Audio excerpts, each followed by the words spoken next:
Surprise and other. How are you? I'd like to call the April 15th meeting of the Wheaton Park District Board of Commissioners to order. Mike, please take the roll. Commissioner Vanderschaff. Here. Commissioner Morrill. Here. Commissioner Me. Here. Commissioner Hodgkinson. Here. Commissioner Lutke-Hans. President Kelly. Here. Mike, presentations, any tonight? None today. Okay. Donna, community input, did anybody sign up? Nope. Okay, consent agenda, I'll take a motion. So moved to approve the consent agenda. Approval of disbursements totaling $834,092.30 for the period beginning March 11, 2015, ending April 7, 2015. Approval of the March 18th regular meeting minutes, April 8th Building and Grounds Committee meetings, Buildings and Ground Committee minutes, and April 8th Finance Subcommittee minutes. Second. Any questions or comments? Mike, take the roll. Commissioner Vanderschaff. Yes. Commissioner Morrill. Yes. Commissioner Me. Yes. Commissioner Hodgkinson. Yes. Commissioner Lutke-Hans. Yes. President Kelly. Yes. First item of unfinished business, approval to promote one part-time zoo educator to full-time zoo education manager at Cosley Zoo in order to meet operational demands. Do we have a motion? So moved. Second. Any questions, comments, or discussion? Kim? So I just wanted to tell you, I think we got a good document out of that conversation. And I think that understanding what you had to turn down, which actually I was surprised that for the number of items you listed, it was only $10,000. That surprised me. I would have thought that would have been more. So I think you put together a good piece of work there, and I think it was a very good discussion that we had. Thank you. Great. Anybody else? Thanks, Sue. Sue, thank you. All right, Mike, please take the roll. Commissioner Vanderschaff. Yes. Commissioner Morrill. Yes. Commissioner Me. Yes. Commissioner Hodgkinson. Yes. Commissioner Lutke-Hans. Yes. President Kelly. Yes. New business, item 1, bid results and recommendations for Rams cheerleading uniforms, estimated 170 uniforms at $125 per uniform, total number and cost dependent on enrollment. I need a motion. Move to approve the 2015 cheerleading uniform bid results from Varsity for $125 per uniform as recommended by staff. Second. Questions or comments? Kim? Now, we only had one bid, right? So how does that work? You have the option of either proceeding with the one bid or rebidding it if you think it would be appropriate. Okay. Can you tell me why we only had one this year? Remind me how many we had last year? Didn't we have 3? We had 3 last year. The contact in each one of those, one declined to bid this year. Another that bid last year submitted their bid after the 10 a.m. deadline. It arrived to the facility after the bid opening as it was specified by the bid. Okay. So the comment in the document was it's the same price as last year. So do we think that if we were to rebid, we would get a lower price? Speaking with a lot of these different vendors, both independents and some of the large ones, they felt that this wasn't something they could participate with, and the one that we did get was a very fair bid. The other criteria that's in there is that a representative from the company has to come in and fit each girl, so it does knock out a lot of the smaller independents from participating. So the cheer board feels more comfortable, and that's why they wrote it in, that they would actually have somebody take ownership of that fitting in case it came back in the wrong sizes several months later. Do we have a problem? Have we had a problem with that? Historically, we have girls that are growing in that time period between the production and the delivery. There's a variance in it, and so with the manufacturer who understands properly fitting and how the thing is manufactured, that's what they've been recommending for the last several years. Kim, I can say that from personal experience, at least 8, 9, 10 years ago, that was a large problem, that these kids were getting uniforms, they weren't fitting, they were going back, and they weren't ready, and because it's on such a tight time frame. I know historically that had been a problem. Now that's, my kids are older now, so I'm not completely clear, but that was my understanding what happened. And that provides a guarantee? So if it's the wrong size, they get a new one free? Is that how that works? You're correct. So now Okay. they have ownership that if it doesn't work out, then the manufacturer is able to come back and help us out. Okay, thank you. Terry? John, I think the other issue, too, is, to my recollection, we have awarded any number of bids to Varsity, so it's not like we're inexperienced with this company. Is that correct, Mike? We've used them before, yes. That's right. Thanks. Anybody else? Mike, take the roll, please. Commissioner Vanderschaff? Yes. Commissioner Morrill? Yes. Commissioner Me? Yes. Commissioner Hodgkinson? Yes. Commissioner Lutke-Hans? Yes. President Kelly? Yes. Thank you, Rob. Thank you. New business item 2, bid results and recommendations, Chicagoland paving for the Arrowhead Asphalt Cart Path Replacement Project at a cost not to exceed $45,000 for 2015. Move to approve. Second. Second. Questions, comments? Terry? Question, though. What I see in the recommendation is in the amount of $36,000 with the option to increase the amount to $45,000. Is that correct? Yes. Up to $45,000. Right. We remember a few years ago when we decided to take this project on, we decided we were going to budget $50,000 a year. Last year we ran into some unsuitable soil condition and we extended the paths a little bit and we wound up spending $55,000. So we took $45,000 out of this year's budget when we spent it last year. The Buildings and Grounds Committee recommended to staff that they initially award like $35,000 to $40,000 worth of work, and that way if we ran into some unsuitable soil under the pass, we would be using budgeted money instead of dipping into next year. So if everything goes smooth for the first 3-4 areas, then, and the money's there to do the last, then we'll only be taking a chance on the last area before we rip it out. So that's the reason for it. So they have authority to spend 45, but we're going to start a little slower. And we're still under budget. Right. Well, we need to be under. We need to spend under 45,000. So. Gotcha. Thank you. Anybody else? All right, Mike, take the roll. Commissioner Vanderschaff? Yes. Commissioner Morrill? Yes. Commissioner Me? Yes. Commissioner Hodgkinson? Yes. Commissioner Lutke-Hans? Yes. President Kelly? Yes. New business item number 3: bid results and recommendations for the community center boiler replacement project. Move to approve Voris Mechanical for the Community Center Boiler Replacement Project at a cost not to exceed $197,744. Second. Any questions or comments, Ray? Do we need to add the pump in that motion? Yeah, including the pump replacement. That's yeah. That price included the base bid and alternate one to replace the main pumps. And if anybody has any questions, Dan Brown, our engineer from Berg and Associates, is here at the meeting. But I'm not sure, Dan, anybody's going to have any questions. Everybody good? We're good. All right, Mike, please take the roll. Commissioner Vanderschaff? Yes. Commissioner Morrill? Yes. Commissioner Me? Yes. Commissioner Hodgkinson? Yes. Commissioner Lutke-Hans? Yes. President Kelly? Yes.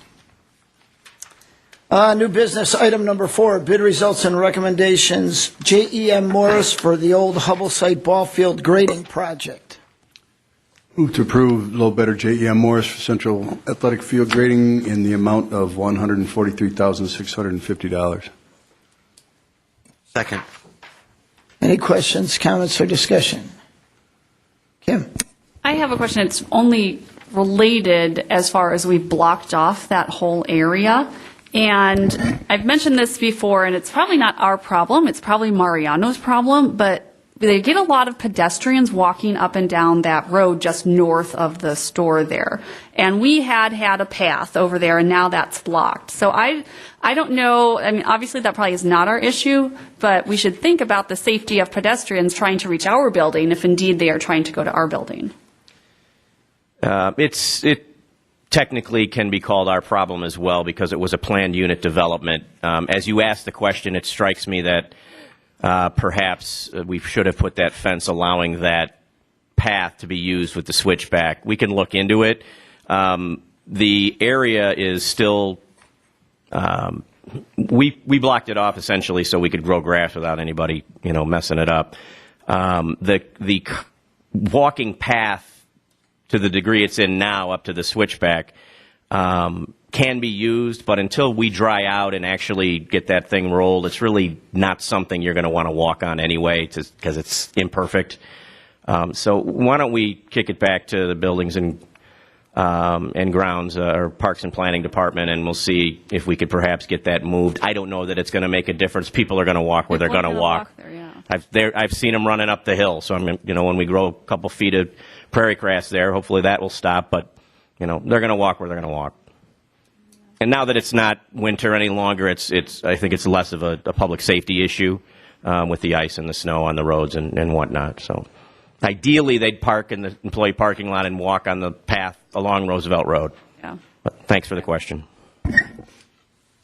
Anybody else? Mike, take the roll, please. Commissioner Vanderschaff? Yes. Commissioner Morrow? Yes. Commissioner Me? Yes. Commissioner Hodgkinson? Yes. Commissioner Lutke-Hans? Yes. President Kelly? Yes. New business item number 5, request for proposal, results, and recommendations. Berg Engineering for engineering services related to the whole Old Hubble site athletic field lighting project at a cost not to exceed $13,000. So moved. Second. Any questions or comments? All right. The only thing I wanted to point out on this one thing is by hiring an engineer to design an open spec lighting project, it'll allow us to get multiple bids versus working with a single vendor design build like we've done on previous projects. So this should allow us to get multiple bids on the lighting project instead of tying us into one supplier to do the design build work for us. Right. And I think staff thinks that we're going to end up with a lower bid because of that process, significantly lower bid. Do we know what we're expecting it to be? What range? Yeah, it was in the memo, wasn't it? I think it's in the other memo, right? Well, it just said. Rob, what's the projected expect. savings on the lighting project? We're expecting somewhere around $425,000 with the Qualite. That's the quote that we received from the alternate bidder. Typically, we've used Musco Systems. And we were budgeting 525? Yeah. Correct. Yeah, so opening the spec up should allow us, and there may be another bidder we'll find, once we put our spec out to bid. So. All right, Mike, take the roll, please. Commissioner Vanderschaff? Yes. Commissioner Morrow? Yes. Commissioner Me? Yes. Commissioner Hodgkinson? Yes. Commissioner Lutke-Hans? Yes. President Kelly? Yes. All right, new business item number 6. RFPs and recommendations for engineering resource associates for multiple civil engineering service projects related to Arrowhead Parking Lot, the Atten Bridge, Lincoln Marsh Parking, and Rathje Park at a cost not to exceed $101,975. Move to approve. Second. Questions or comments? Want to take the roll? You know what? I think just for the record, we should note that we are not taking the lowest proposal because the lowest proposal did not comply with the specifications and did not respond to staff's request. So we're going with the second lowest. Right. Anybody else? All right, Mike, take the roll, please. Commissioner Vanderschaff? Yes. Commissioner Morrow? Yes. Commissioner Me? Yes. Commissioner Hodgkinson? Yes. Commissioner Lutke-Hans? Yes. President Kelly? Yes. Thank you. New business item 7 is approval of a change order from NCAP Inc. for the Elliott Lake Shoreline Stabilization Project, and it's a credit of $3,000 for .03 acre feet of compensatory storage that was not provided. So moved. Second. Give it to Ray. Okay, so what exactly does this mean? They didn't do it, and we're just taking money instead of having them do Right, it? because we have excess compensatory storage in another area that we were allowed to get approval to count. Is that with the in the permitting process, correct? That's correct. Okay, so rather we're than good tear it open overall. again, the final survey showed that it was a hair short. Rather than tear it open again, we're using another area that had excess compensatory storage to balance out this little bit. Okay. I mean, I think this amounts to something like 50 yards is all. It's not maybe 4 truckloads is all he was short. All right. All right, Mike, take the roll. Commissioner Vanderschaff? Yes. Commissioner Morrow? Yes. Commissioner Me? Yes. Commissioner Hodgkinson? Yes. Commissioner Lutke-Hans? Yes. President Kelly? Yes. New business item number 8, approval to serve beer and wine within the fence perimeter of Memorial Park at 215 special events hosted by the Wheaton Park District. Those events would be the Taste of Wheaton in June, the Brew Fest in August, and the Wine and Cultural Arts Fair in September. So move. Second. Questions or comments? Kim? So the Brew Fest and the Wine Festival are obviously, there's a large component of that in which we would want the entire park marked off. However, I don't agree with the Taste of Wheaton with using the entire park as the beer garden. I think that's too much. It closes it off from all the family activities, especially the craft show that we have over on Karlsruhe, however we... Karlskoga? Karlskoga, thank you. And I think that too much separates what would be a nice family event from the other things going on in downtown. Okay. Andy, can you speak to that maybe? Or Dan, I'm sorry. With the city ordinance, we are required to fence in any area we do serve beer and wine in. And again, with that, last year we extended the beer and wine to encompass the whole park, to incorporate more of just that island in front of the memorial stage. So again, with that, we're just going everywhere on we own and not extending it into Karlskoga or City Street. No, I know what I'm saying. I don't think the whole park should be the beer garden. I think the beer garden should be smaller, as it had been in years past, and the park should be open, so families can come and go. May I make a comment? Absolutely. You know, I tip at all these larger events. I typically work the door. I work the IDs, and one of the reasons this change was made was because we received complaints from people that wanted to have a more family environment. Maybe dad or mom wanted to get a beer and then walk around the rest of the park and do their shopping and their commiserating. So actually, it may be counterintuitive, but it was actually more requested to open up the whole park so someone could walk around with their beverage and do what they're going to do with their family. So that was the primary reason for the change. So everything else is still inside the fence. We haven't taken things like the craft part of it. I think that's what it was, out of the fence. There are crafters outside the fence as well. So all someone needs to do, and again, I'm working one of the major checkpoints at all these events. All they need to do is, because they're banded, is throw their beer away before they leave the perimeter, go do their shopping, and come back. So it's really not the headache that it may sound like. And we've never restricted a family, from entering the park during those events. No, that's why we have a very elaborate, everybody's Bassett trained.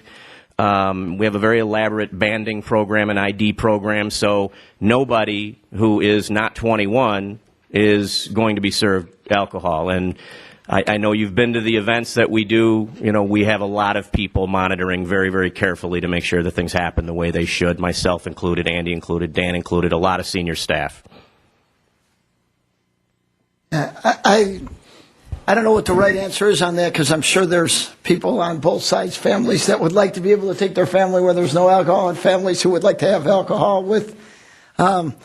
So for now, I guess we should leave it up to staff. But, it may be something you guys want to look into and see if there's a need for family areas in the park that don't have alcohol, or keep track if anybody writes and asks that, and try to get a feel for what the people, maybe do it after the fact survey or something, so you know what's... I'm in a unique 'cause position. I don't know which way it would go. I'm in a unique position in the job I do to ask, many thousands of people what they think as they walk by. So it could be as simple as that. And we also have, police officers assigned, to each of those functions. So, and having worked probably every one of the functions, we don't have a situation of, let's say disorderly behavior. All right. Anybody have anything else? Okay, Mike, take the roll. Commissioner Vanderschaff? No. Commissioner Morrill? Yes. Commissioner Mee? Yes. Commissioner Hodgkinson? Yes. Commissioner Lutke-Hans? Yes. President Kelly? Yes. Thank you. Okay, reports from staff. I think we'll just open it up for board members. You can either talk about a staff report, ask another question, or just make a comment. Who would like to go first? Kim? I have the museum report. So I saw that you had been congratulated for the report last year and received some acclaim for that. And I thought it was kind of funny that they thought it was too long, but it didn't seem, there was a lot there, but it didn't seem excessive. So what were they used to seeing? A lot of the museums are going towards a either one page or a double-sided page. You're kidding, really? They submit it to their donors, their members. So it's more of a simple glance to see the whole year at a glance. Okay. Well, so I thought there was value in the whole thing. Maybe a thought to a summary or of some 1 or 2 page, but I thought there was good information that made it that length. So I thought Thank that was you. We do have a fact sheet that is a double-sided sheet that does kind of also summarize what we do year to year, and it is updated every year. Okay. Ray, do you have anything? Yeah, a few things. The report is excellent, and I really am proud of being a part of the DuPage Museum. I think it's a great facility, and you do wonderful programs, and I appreciate the annual report, and I hope the county does as well. Thank you. On the recreation report, the April 25th dedication at 10:30 at Atton Park for Ron Ellenboss. I hope we're going to advertise it through the baseball program and with the coaches. He's a wonderful guy, and he's well deserving of this recognition, and I hope people can make it out there on that day, as long as it doesn't snow anymore. I did like the event that we're doing with Wheaton North and Wheaton Warrenville South with the American Cancer Society. It's really a cool event, or sounds like it's a cool event. I'd like to see some more information on it. I know one of the young girls knocked on my door and got some money, but it really is it sounds like a really nice event. And I didn't realize we did it last year. Had over 500 participants, $80,000 raised. I don't know if we're a partner in that, or we're the initiator, or what, but it's a great event. I hope people do support it.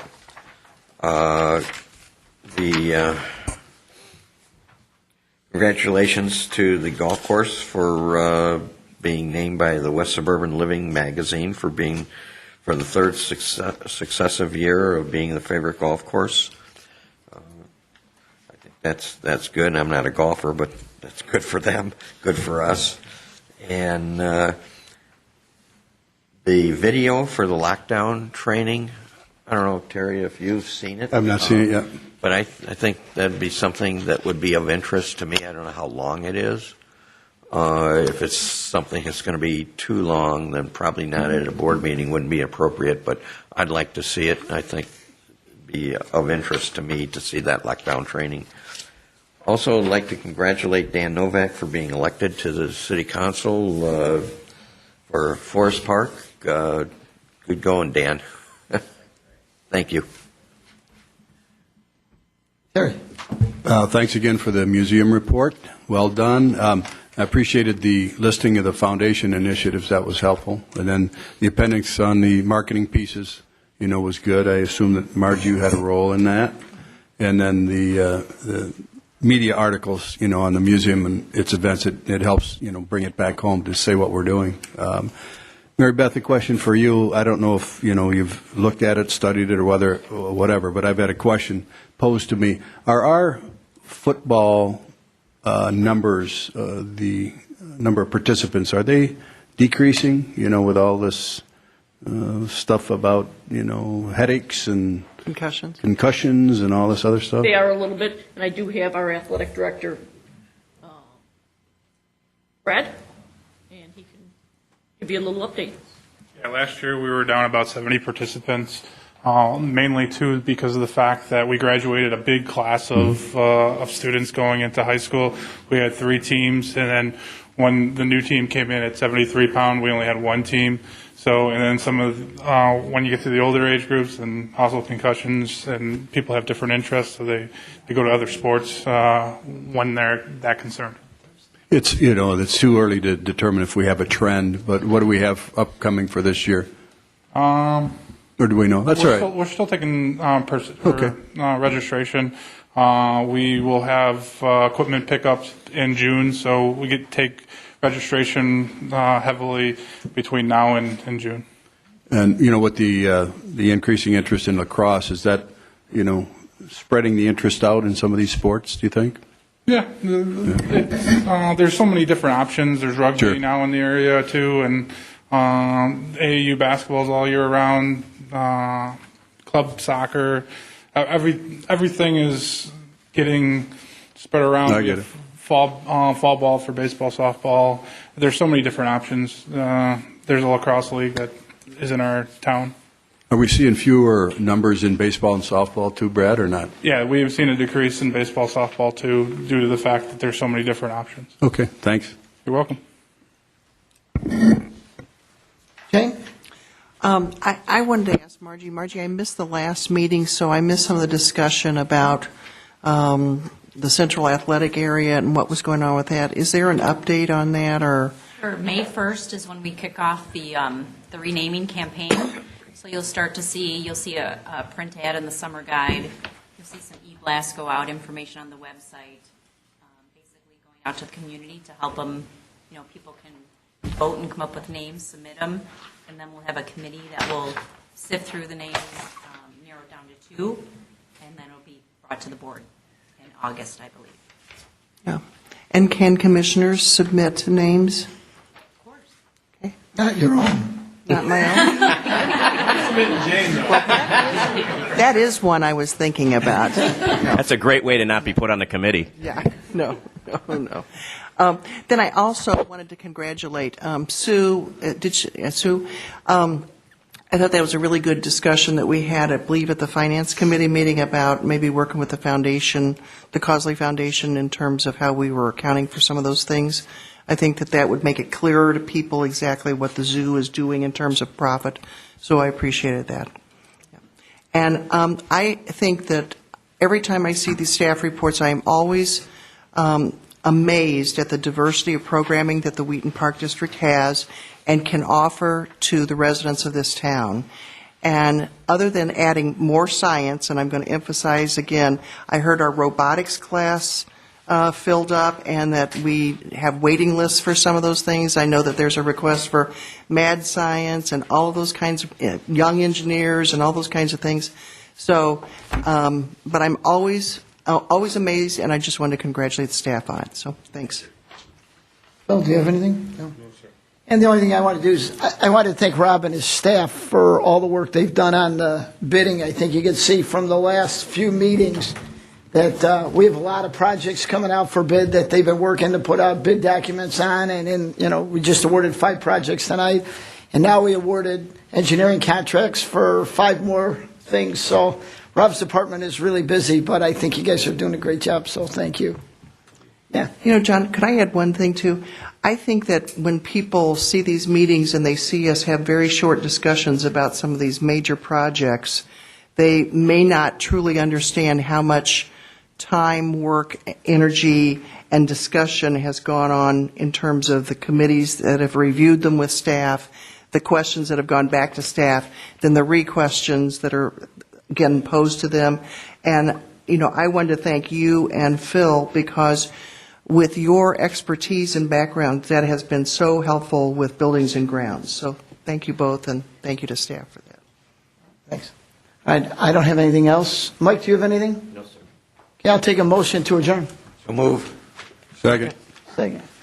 All in favor? Aye. Anybody Anybody want to stay? Anybody want to stay? Still, I just had a break. Thank you very much.